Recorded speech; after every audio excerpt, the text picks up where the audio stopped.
Abhazya'nın son aylarda duyduğumuz tabii çok önemli problemlerinden bir tanesi bu arsa arazi satışıydı. Diasporada ciddi yankı buldu bu. Tedirginlik yarattı. Tabii bazıları toprak satılabileceğini söylüyorlar ama örneğin Türkiye gibi asimilasyon diye bir problem olmayan yerde dahi arazi satışında ciddi kısıtlama vardır. Çok az miktarda bir şeyi belki sattırabilirler. Yani Amerika'nın, Kanada'nın, Almanya'nın, Türkiye'nin asimilasyon diye bir derdi, yok olma diye bir derdi olmayanlar için çok problem olmayabilir. Ancak çok az olan ve asimile olma ihtimali çok yüksek olan toplumların arazilerini, topraklarını satması gerçekten anlaşılır gibi değil. Bu tabir yerinde ise o toplumun kendi kendini yok etmesine hizmet eder. O nedenle benim de şiddetle karşı çıktığım bir olay. Asla arazi, arsa gibi yabancılara satılmamalı. Bu Abhaz halkının Abhazya'da yok olması anlamına gelir. Zaten ciddi sıkıntısı var. Dolayısıyla Türkiye'de, diasporada bu ciddi şekilde tepki gördü. Hiç kimsenin bunu kabul etmesi mümkün değil. Bir de orası bizim ana vatanımız. Gelsek de gelmesek de bağımsız bir şekilde duran bir ülkenin sahibiyiz diyoruz. İleride gelmeyi, yaşamayı hepimiz istiyoruz. Bu bizi rahatsız etti. Bu kanun taslağının verilmesi bile bizce çok büyük bir yanlışlıktı.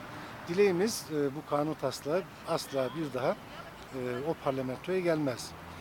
Benim değinmek istediğim başka bir konu, tabii çok şey var ama önemsediğim için değinmek istiyorum. Abhazya devleti, yönetimleri hatta diaspora ile özellikle Türkiye ile ilişkilerini olması gereken şekilde kurmadı, kuramıyor ya da bilemiyorum, başka şeyler de söylenebilir. Benim gördüğüm kadarıyla Abhazya Türkiye'deki diasporanın %5'iyle kontakta, %95'ini yok kabul ediyor. Hele bu mücadelemize destek vermiş, katılmış Adige kardeşlerimizin, Çeçen, Dağıstan kardeşlerimizin yok sayılması, kontak kurulmaması, ilişkili olmaması gerçekten kabul edilebilir bir şey değil.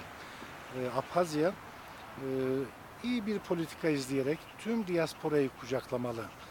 Yönetimi, yöneticileri, başta demografyası, dönüşle ilgili olarak bu demografik problemin çözümüyle ilgili olarak tüm buradaki kurumlarımızla ilişki kurmalı, bilgilendirmeli. Ciddi bir iletişim ağı olmalı. Buradaki oluşturulan temsilciliğin çok iyi çalışması gerekir ama biz ne yazık ki çalıştığını göremiyoruz. En azından bize yansımıyor ya da kimlerle çalışıldığını da çok bilemiyoruz. Halbuki diğer tüm ülkelerin büyükelçilikleri, temsilcilikleri nasıl çalışıyorsa bizim temsilciliğimizde kendi gücü oranında camiamızla, halkımızla o ölçüde ilgilenmesi, ilişki kurması ve tarafsız olması gerekir. Yani bir devlet kurumu, devlet temsilcisi ya da devletin memuru, ne derseniz deyin, hükümeti taraf tutamaz. O sivil kurumu, bu sivil kurumu, onlar bunlar onu ilgilendirmez. Taraf tutmamalı. Herkesi kucaklamalı diye düşünüyorum.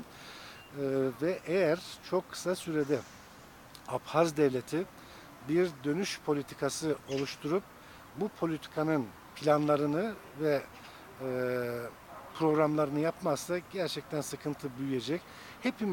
Hepimizin Abhaz devletinin tüm kurumlarının ve diasporadaki tüm örgütlerimizin buna kafa yorması, planlaması gerekiyor. Yoksa arazi arsa satışı yapmak değil. Tam tersi, o arazi ve arsaları kendi insanlarımızla, akraba insanlarımızla doldurmamız ve sonsuza kadar bağımsızlığımızı garanti edecek önlemler almamız gerekiyor.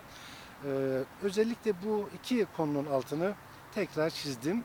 Hatırlatmak istiyorum. Arsa arazi satışı asla yapılmamalı. Diaspora olarak bizim kabul etmemiz mümkün değil. Şartlar ne olursa olsun mümkün değil. Abhazya'nın elinde çok daha farklı olanaklar var. Ciddi turizm potansiyeli var. Bunları bizim söylememiz gerekmiyor. Zaten biliyor. Bu konularda önlemler alınmalı. İkinci altını çizdiğim şey de, evet, Abhazya hükümeti diasporayı çok iyi incelemeli, irdelemeli, görmeli ve bütünüyle iyi kontaklar kurmalıdır diye düşünüyorum. Abhazya'mız sonsuza kadar bağımsız olsun. Dileğimiz odur.